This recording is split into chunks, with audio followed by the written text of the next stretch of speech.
Señor doctor Duberlí Rodríguez Tineo, flamante presidente de la Corte Suprema y del Poder Judicial. Para mí es un honor presentarles al doctor Rodríguez Tineo, quien en una oportunidad también atrás fue miembro y presidente de la MAC. Ha dado su tiempo en estos servicios en varias oportunidades en la academia. Y ahora, a partir del 2 de enero, va a ocupar la función de presidente de la Corte Suprema y del Poder Judicial. Mi reconocimiento, Duberlí, y también tienes mi apoyo para el trabajo cotidiano de la Administración de Justicia. Terminó las leyes electorales.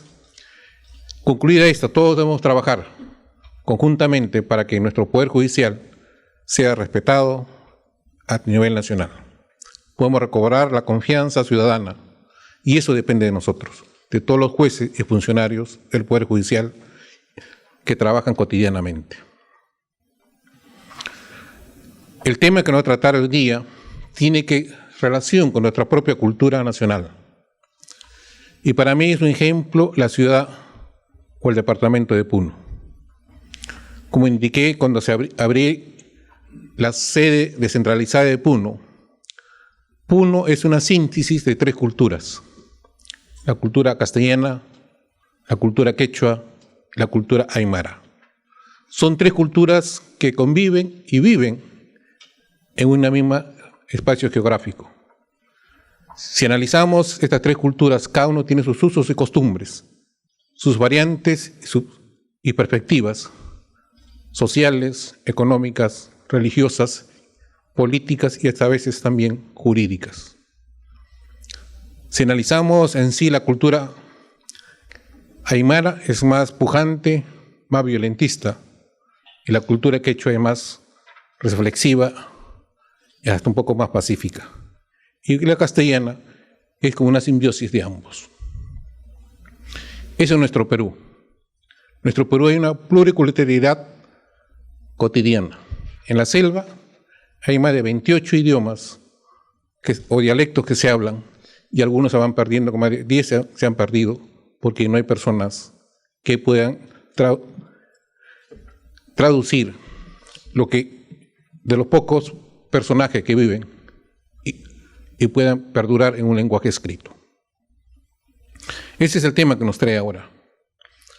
Es una realidad que está reconocida en la Constitución del Estado, nuestro pluralismo legal.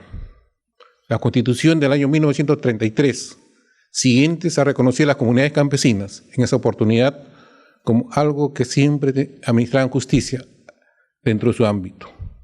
Y todas las constituciones lo han repetido y ahora han incluido también a las nativas de la selva. Entonces, ¿qué hacer en este campo jurídico? Nosotros como mundo occidental aplicamos nuestro Código Penal, nuestro Código Procesal, que tiene a veces fuente extranjera, y a veces para nuestros conciudadanos del interior, esa letra china no lo entienden, porque no es su vivencia, no es su cultura. Entonces tenemos que hacer una simbiosis entre la cultura occidental y la cultura propia nuestra, de nuestro país. Y eso trata en este tema. Y aquí el doctor Duberlí Rodríguez fue uno de los, vamos a decir, flamantes ponentes para que se dé el acuerdo plenario sobre las rondas campesinas. A efecto de que se pueda ver el trabajo de la ronda campesina, no pueden ser juzgados o judicializados, porque también ellos administran justicia conforme a su real saber y entender, como hacen los jueces de paz, que son más de 6.000 a nivel nacional, y es la mejor administración de justicia. Es la más reconocida que la justicia, de abogados. Los jueces de paz son los más reconocidos a nivel nacional. Gracias, Duberlí, por esta conferencia que va a ser magistral y nos va a dar una visión de qué es lo que es el Perú profundo y va a ser una coordinación con la cultura occidental. Bienvenido, Duberlí. Muchas gracias. Ha pasado mucho tiempo acá. antes incluso de ser también presidente del Consejo Directivo. He sido como en 2 o 3 periodos consejero de la Academia de Magistratura, de tal manera que conozco y me siento en familia. La mayor parte de rostros me son familiares y me son conocidos, aparte de los señores jueces que también ahora están presentes. Bueno, voy a dar una charla un poco corta por razones de tiempo. Tengo que andar corriendo prácticamente, no sé, en algún momento me va a dar vértigo, espero que no lo sea, que mi origen serrano andino creo que me va a permitir afrontar este tema con más capacidad de resistencia. Bien, miren, cuando yo estaba ya en los momentos finales del consejo, de la presencia del Consejo Directivo de la Academia, fue una gran noticia que nosotros la relevamos y la resaltamos en la Academia. Nosotros sacamos copia de unos documentos y los remitimos a toda la prensa. ¿Qué había pasado? Que en Puno se había hecho el primer juzgamiento en lengua nativa, en lengua materna, en lengua aymara, y un juez de Puno había emitido la primera sentencia en lengua aymara, y luego lo hizo en quechua. Eso era una gran noticia que a mí me llenaba de alegría. ¿Por qué? Porque la justicia oficial ordinaria un poco como que se reencontraba con el mundo andino, por lo menos respetando su derecho a ser juzgados en su propio idioma. Algo que le reconocemos a cada rato a los extranjeros. Italianos, alemanes, holandeses que son capturados en el aeropuerto Jorge Chávez como burrieres, llevando droga. ¿Cuál es la primera cosa que se le garantiza? Que su embajada, que su consulado les pongan un intérprete. Y nosotros, siendo peruanos, a nuestros compatriotas peruanos que porque no hablan el idioma dominante, hegemónico que es el castellano, ni siquiera le ponemos un intérprete. Pero justamente estando aquí en la Academia, se hizo un convenio con el Ministerio de Cultura y se sacó la primera promoción de intérpretes en lenguas nativas.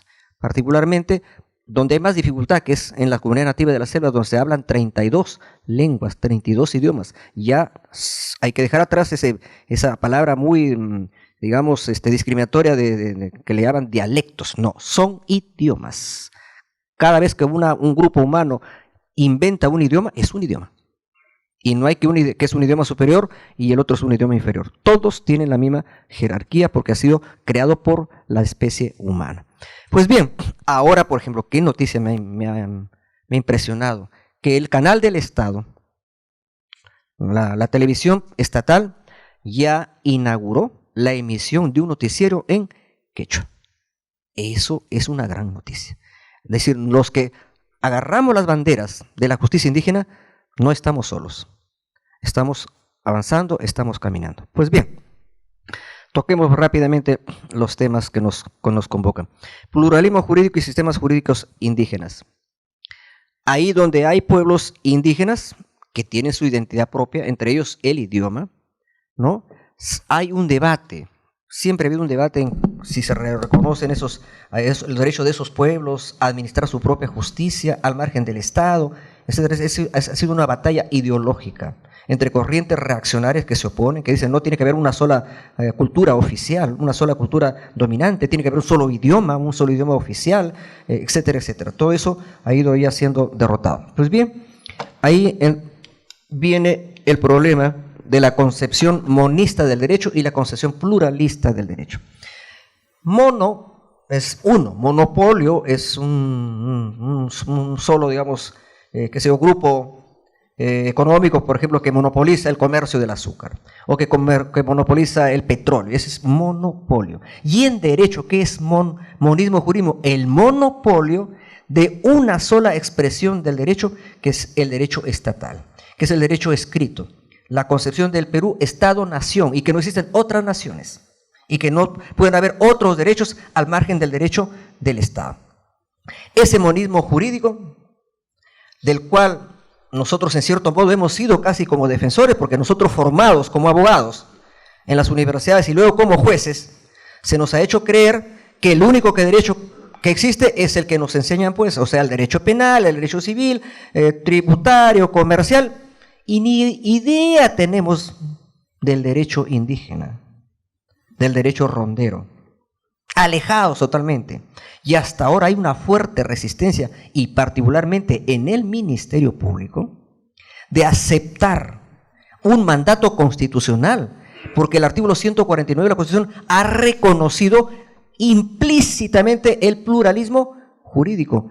al establecer que tiene facultades jurisdiccionales, vale decir, de jueces, la jurisdicción ordinaria, nuestra, que no hay ningún problema en reconocerla, y la jurisdicción especial, representada por las comunidades campesinas, comunidades nativas y rondas campesinas. Aunque ahí hay un pequeño, dice, con el apoyo de las rondas.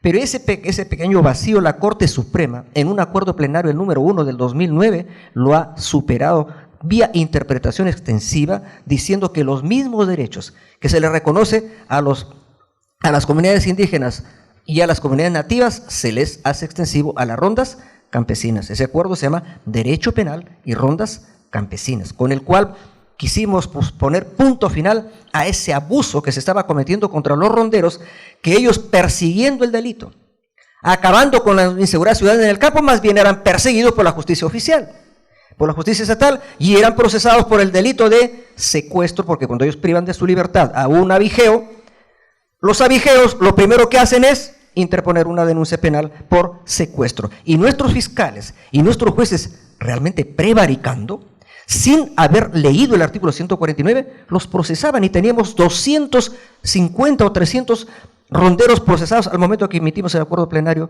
número 1 del año 2009. Y no solamente por secuestro, sino por usurpación de autoridad. ¿A quién le estaban usurpando autoridad los ronderos? A la policía, a los fiscales y a los jueces. Eso se tiene que, más bien, yo creo que invertir. Después, ellos, los ronderos, deben denunciar a los fiscales y a los jueces por usurpación de autoridad, de la autoridad que la Constitución les reconoce. Y no solamente la Constitución, ya saben mis amigos que son jueces aquí, que los jueces tenemos que pasar todas las normas legales por el filtro de la Constitución. Eso le llamamos control de constitucionalidad, test de constitucionalidad. Pero hay que ir más allá. El ordenamiento jurídico no solamente es nacional, es internacional. ¿Y qué tenemos que, como referencia ahí? El convenio 169 de la Organización Internacional del Trabajo, OIT, que habla, que reconoce los derechos de los pueblos indígenas y tribales. Pueblos indígenas y tribales. Voy a hacer una aclaración ahí, que son tribales. Pueblos indígenas no tenemos problemas, porque ya sabemos quiénes son pueblos indígenas. Son los pueblos originarios los que poblaron por primera vez nuestras tierras, nuestros continentes. Son los que llegaron por primera vez, por eso se llama originarios. Los españoles han llegado, en el caso del Perú, por lo menos 20.000 años, cuando ya nuestros habitantes, que formaron culturas milenarias como los tayanes en Piura, los guayacundos en mi tierra de Huancabamba, o los mochicas en Lambayeque, o los moches en Trujillo, los nazca, los paraca, los guari, los tiahuanaco y finalmente el gran imperio incaico. Esos son pueblos originarios que crearon su propia cultura y también crearon su propio derecho. Obviamente no un derecho escrito, no codificado, es un derecho basado en la tradición oral que se transmite de generación en generación. Pero ellos también tenían y siguen teniendo su sistema de administración de justicia, que no es escrita, que es creadora, que es más viva que la nuestra, no está encasillada en los códigos, principios de legalidad en abstracto, no. Ellos dan respuestas diferentes a cada problema en cada lugar. No hay ahí, por ejemplo, una solución igual a un tema de hurto de gallinas en la campiña de Cutervo, a un hurto de gallinas en la campiña de Puno, de Juliaca. Cada uno le da una solución distinta de acuerdo a la realidad, porque no tienen códigos, no tienen un sistema de penas que tenemos en el Código Penal. Ellos tienen un sistema de penas que son penas corporales, es la verdad. En la justicia nuestra oficial no tenemos penas corporales, solo tenemos pena privativa de la libertad, pena de multa, inhabilitación. Ellos sí tienen penas corporales. El derecho penal indígena implica penas corporales que hacen sufrir al castigado. Pero no es un sufrimiento, pues, que equivalga a tortura. Eso ya está establecido en la jurisprudencia, particularmente en la Corte Constitucional de Colombia, cuando se usa el cepo, por ejemplo. ¿Y cuáles son el sistema de penas? Lo que ellos primero llaman, digamos, ejercicios físicos. Ranas, trompos, 50 vueltas alrededor de un estadio, permanecer parado 1 hora en un lugar, baños con agua fría en la madrugada, baños con ortiga, esa planta que enroncha la piel, ¿no? Y los pencazos, los azotes, que es el símbolo de la autoridad rondera, el chicote, el pencazo, y la cadena ronderil. ¿Eso mata? ¿No mata? ¿Que causa un dolor? Sí, causa un dolor pasajero, un dolor pasajero, pero no causa un perjuicio irremediable que cuando por ejemplo, ponemos cadena perpetua nosotros. O, por ejemplo, cuando podríamos poner pena de muerte. Acabo de estar en una convención macrorregional en Cutero. El sábado último. He estado con el señor Gino Costa y he estado con otros congresistas, ¿no? Y entonces, por ejemplo, hablé del tema de los errores judiciales. De los errores judiciales de nuestra justicia ordinaria y de los errores de la justicia campesina. A ver, ¿cuál es más fatal? ¿Qué pasa si los errores judiciales nosotros condenamos a pena de muerte a un procesado que después de muchos años termina siendo declarado inocente, como acabo de ver en China? Después de 20 años han declarado inocente a una persona porque ya lo han ejecutado. Porque se recabó la prueba que demostró que esa persona no había cometido el delito que se le atribuyó, por lo cual lo habían condenado a pena de muerte. Entonces, ese error judicial es irreparable. ¿Y qué pasa si lo condenamos a cadena perpetua? Igual. ¿Y qué pasa si lo condenamos a penas de larga duración? Igual. Pero ¿qué pasa si los errores son de la justicia indígena? Que también puede ocurrir. Y que se puede condenar, por decirlo en términos coloquiales, que ellos también pueden condenar a un inocente. Siempre me dicen, ¿y qué pasa si se equivoca la justicia rondera, la justicia campesina, si condena a un inocente? Oiga, pero con la condena que le están poniendo, no pasa nada. Nuestros errores son peores. Claro que ellos también han cometido errores. Por ejemplo, a veces han dado muerte a personas, pero eso no está autorizado por nosotros. Tendrán que responder. Y ellos lo tienen muy claro en ese tema. Pues bien, vuelvo al tema del monismo jurídico. No puede ser aceptable que solo exista un solo derecho, el derecho del Estado. Existen varios derechos. Ahí hay otros derechos. Eso se llama interlegalidad. Dentro de la interculturalidad, eso se llama la interlegalidad. Quiere decir que hay varias legalidades, varias normas, varios cuerpos de normas, uno escrito, el nuestro oficial del Estado, y el otro no escrito. Y que esos sistemas tienen que convivir en un mismo espacio geográfico, Perú, llámese Perú. Entonces, eso significa aceptar el pluralismo jurídico. Plural es pues más de uno. Instancia plural nuestra es primera y segunda instancia. Pluralismo jurídico significa que no existe un solo derecho, que existen otros derechos. Claro, alguien me dirá, oiga, pero eso está por encima, eso es disgregar el Estado, eso es socavar la unidad del Perú, que es un país unitario. Un momentito, ¿en qué momento los ronderos o los comuneros han dicho que quieren independizarse del Perú? ¿A qué momento han dicho que quieren formar otro Estado? En ningún momento se les ocurrió esa locura. Lo único que ellos piden es que se les respete su derecho a tener su propio derecho. Y que puedan resolver conforme a sus costumbres, a sus procedimientos que ellos tienen, que tienen su debido proceso. Claro, lo que no hay ahí es, felizmente, abogados. ¿No? Hay un debido procedimiento, tienen un procedimiento, no es una cosa arbitraria. No me confundan la justicia campesina y la justicia indígena con los linchamientos, que son desbordes populares, aquí en Huaycán o en Juliaca. No, la justicia campesina tiene procedimiento, tiene denuncia, tiene investigación, tiene defensa y tiene sentencia, obviamente. Pero no me vayan a confundir justicia popular, denominada así, con justicia campesina, con justicia indígena. Pues bien, aquí también tenemos un problema. ¿A quién le reconocemos los derechos de pueblos indígenas? Miren, tanto se satanizó al indio en el Perú que muchos indígenas se avergonzaban de ser indígenas. Se avergonzaban de su cara, se avergonzaban de su cabello, se avergonzaban de sus pómulos, se avergonzaban de sus nombres. Y en un proceso de alienación, por ejemplo, mis paisanos, mis amigos, de Monsefú, en Chiclayo, se ponen Roosevelt, se ponen Kennedy, cuando son chancafes, cuando son ballena. Pero eso pues es un tema de cómo la alienación los golpea y ellos creen que tratando de cambiar de la realidad, ellos van a subir de estatus social. Por eso nuestro amigo Rodrigo Montoya, que estuvo dándonos una conferencia sobre interculturalidad acá, nos dice de la prueba del espejo.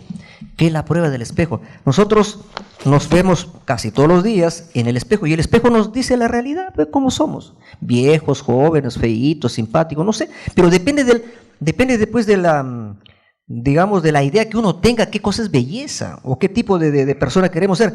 Ah, si yo me miro en el espejo, tengo ojos verdes, ah, muy bien, correcto, el sistema quiere eso. Tengo el cabello rubio, ah, qué bien, soy un gran beneficiado por la naturaleza. Y soy robusto y tengo buenos músculos, caramba. Entonces estoy reuniendo el prototipo que vende la cultura dominante, ¿entienden? Pero si me veo, pues, indio, puneño, aymara, me siento triste porque no reúno esas condiciones que la cultura oficial dominante me quiere imponer.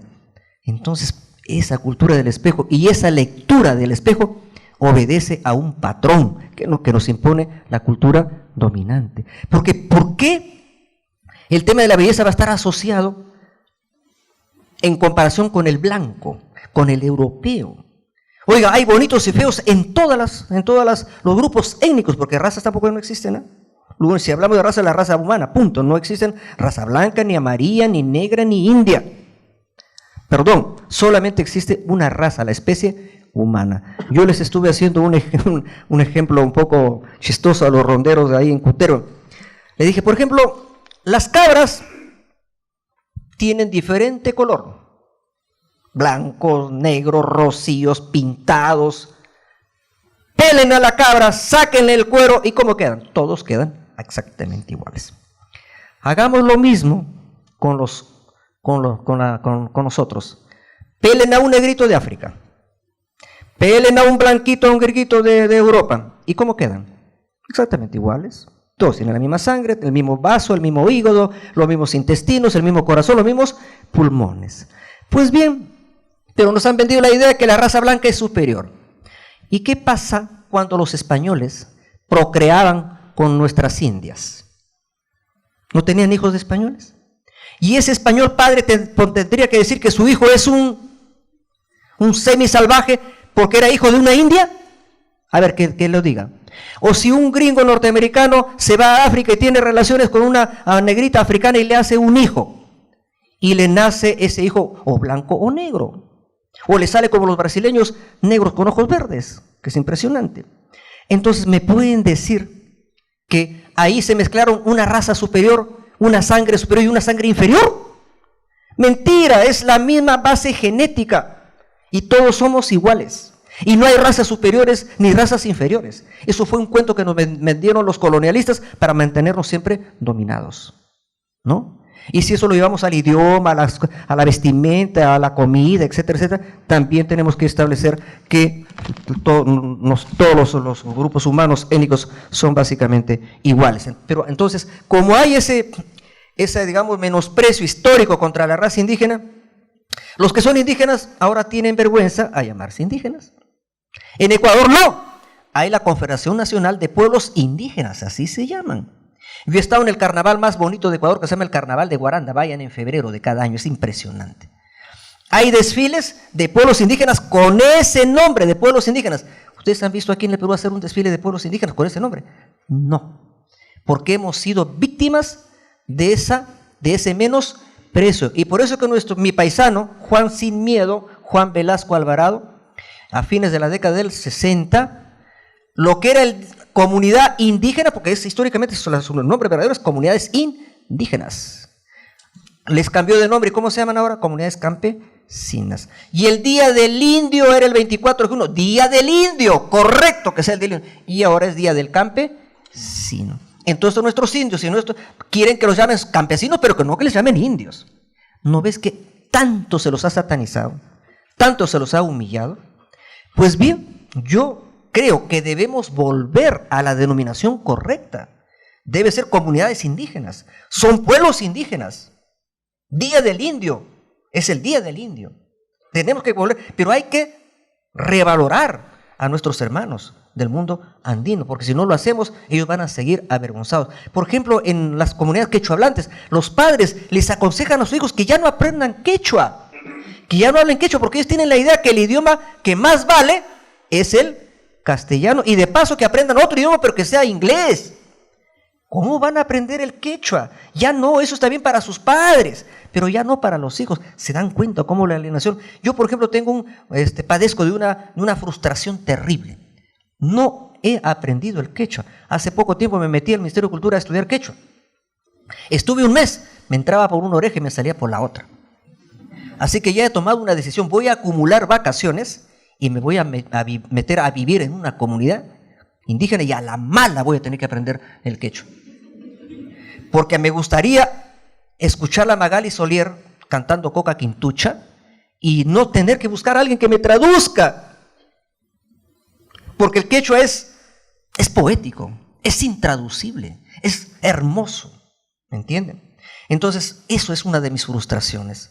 Pero no hay, digamos, edad para aprender. Y lo voy a aprender, es uno de mis retos. Lo voy a aprender. Antes que me muera, voy a aprender quechua. Voy a aprender quechua. Pues bien, entonces, porque, miren, si los propios pueblos indígenas no se reconocen indígenas, entonces, ¿qué derechos van a exigir? El primer requisito que dice el convenio de la OIT es que haya un autorreconocimiento de ser indígena. Porque si no me reconozco indígena, ¿cómo voy a pedir que me reconozcan derechos de indígenas? Entonces, ABC, ¿entienden? ¿Y quiénes son los pueblos tribales? Los pueblos tribales ya no son los pueblos originarios, son los que ya vinieron después. Por ejemplo, en el caso del Perú, ¿quién es un pueblo tribal? Los negritos, nuestros amigos que le llamamos afrodescendientes. Pero en la realidad, todos somos afrodescendientes, porque la primera Eva en nuestra historia, obviamente desde el punto de vista del evolucionismo, con todo respeto a mi querido José, desde el punto de vista del evolucionismo, nuestra primera madre fue una negrita africana, ¿cierto? Entonces, ya con el largo camino de la migración hemos ido poblando los diferentes continentes. Eso desde el punto de vista del evolucionismo, pero no quiero con eso agraviar a quienes tienen otra concepción, la concepción del creacionismo. Entonces, desde el creacionismo somos hijos de Adán y Eva. Y esos Adán y Eva no fueron negros, pero desde el evolucionismo Adán y Eva fueron negros y aparecieron en África, que es la cuna de la humanidad. Pues bien, entonces ese es un tema que hay que resolver, el tema de cómo poder establecer quiénes son pueblos indígenas, porque si los mismos indígenas no se aceptan, no se definen como indígenas, tenemos un gran problema. Pues bien, ¿a quiénes reconocemos como sujetos titulares de derechos indígenas en el Perú? Aquí lo reconocemos como tales a los pueblos indígenas u originarios, a los pueblos andinos, a los pueblos amazónicos, a los pueblos en aislamiento voluntario y contacto inicial. Ustedes han escuchado hablar de los no contactados. ¿No contactados con quién? Con la cultura occidental y cristiana. Yo también tengo una aspiración, si naciera de nuevo, yo quisiera ser un no contactado. Quisiera ser un no contactado. Viviría feliz. No tendría el estrés que ahorita está que ya me quiere tumbar. ¿Entienden? Pero en fin, ojalá que por ahí hay una reencarnación, ¿no? ¿Quiénes más? Comunidades campesinas, comunidades nativas y rondas campesinas. Son ellos los que, es largo ya, no voy a hablar de las leyes que hay, ¿no?, que se les reconoce los derechos de pueblos indígenas.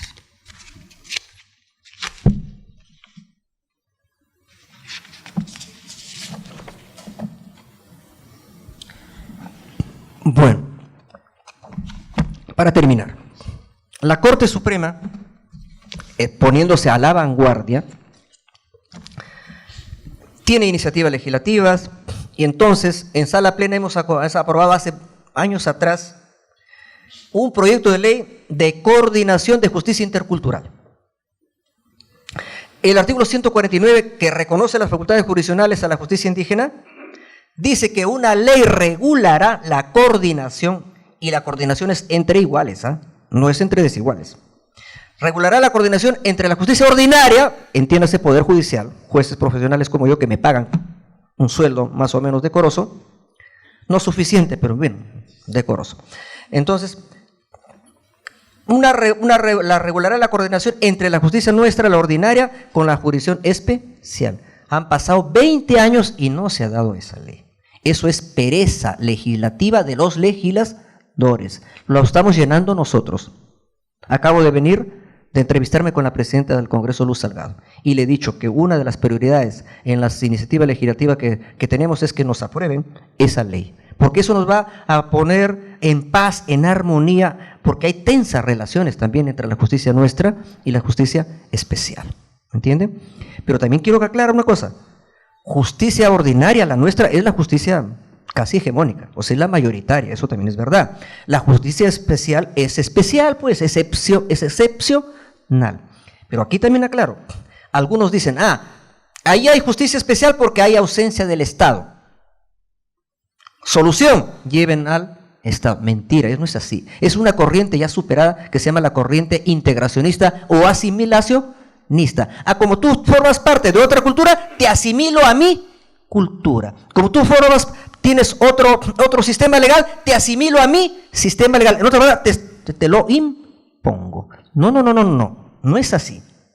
Cada uno subsiste aparte.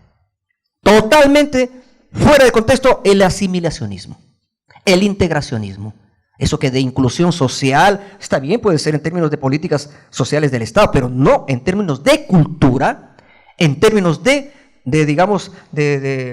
cosmovisión, de todo lo que tiene cada pueblo. Entonces, eso también tiene que quedar claro, porque hay una prédica, algunos piensan, pues claro, con poco conocimiento, que la solución es que llevemos a los fiscales, que llevemos a los abogados, a los jueces. Ahí, en un momentito le malogramos todo. Nosotros tenemos que respetar esos espacios, ¿cierto? Y por eso es que en el proyecto de ley nuestro se establece la autoridad de cosa juzgada, lo que ya lo ve la justicia especial y lo resuelve, y que quieran venir a la justicia ordinaria y nosotros nos enteramos, lo regresamos. Excepción de cosa juzgada. No tiene por qué. Y al revés, pues, si ellos, dejando de lado su justicia, recurren a la nuestra y por decir pierden, vuelven a su... No, un momentito, no es juego. Usted ya escogió una jurisdicción y se queda con esa. O con la especial o con la ordinaria. ¿Cierto? Cosa juzgada. Y luego, pues obviamente, un sistema de amplia colaboración entre las dos jurisdicciones, y sobre todo en el tema de capacitación. La Academia de la Magistratura, tanto cuando yo estaba como ahora con Josué, se han estado desarrollando cursos. Hemos hecho un diplomado internacional que se ha hecho por segunda vez, ¿no, Josué? Sí, donde hemos tenido alumnos de toda América, incluido de España. ¿Ya? Entonces, nosotros como academia hemos avanzado mucho en este terreno y espero que eso continúe. Bueno, mis estimados amigos, les agradezco infinitamente y les pido disculpas por haberme escuchado por un corto tiempo, porque tengo que irme a otro evento y si ya no llego me van a aplicar la justicia rondera.